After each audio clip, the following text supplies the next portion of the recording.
अस्सलाम वालेकुम मोअज़्ज़िज़ असातिज़े किराम।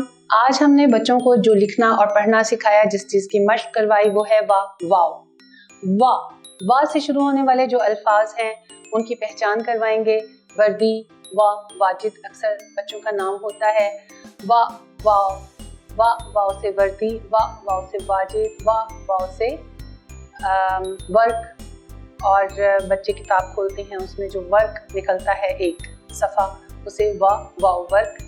ये इसके अलावा और बहुत सारी चीज़ें हम सामने रख कर उनकी पहचान करवा सकते हैं। चीज़ों को सामने रख कर कह सकते हैं कि आए इनको तलाश करें कि वाव से शुरू होने वाली कौन सी चीज़ है।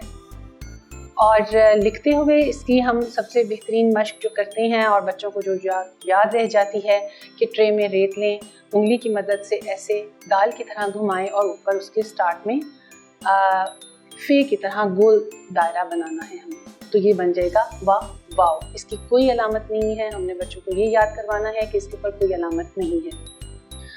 वाव को लिखना भी बहुत आसान है, चीज़ों के साथ उनकी पहचान करवाना। मुख्तलिफ और सरगर्मियाँ आप क्लास में कर सकते हैं, जैसे कि ये दी हुई है कि बहुत सारे हरूफ को आपने खाली छोड़ा हुआ है, रंग भरने हैं, तो रंग भरने के लिए सिर्फ वाव में आपने रंग भरनी है।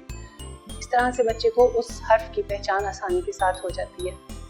हमारा वेबसाइट जो आपको नज़र आ रही है, जो वेबसाइट का लिंक आपको नज़र आया है, इस पर तमाम रिसोर्सेज आपको दस्तयाब हैं इससे मुतल्लिक, इस सबक से मुतल्लिक। उम्मीद है कि ये वीडियो भी आपके लिए बहुत मुआविन और मददगार साबित हुई होगी। इंशाअल्लाह ताला अगली वीडियो अगले सबक तक के लिए इजाज़त। अल्लाह हाफिज़।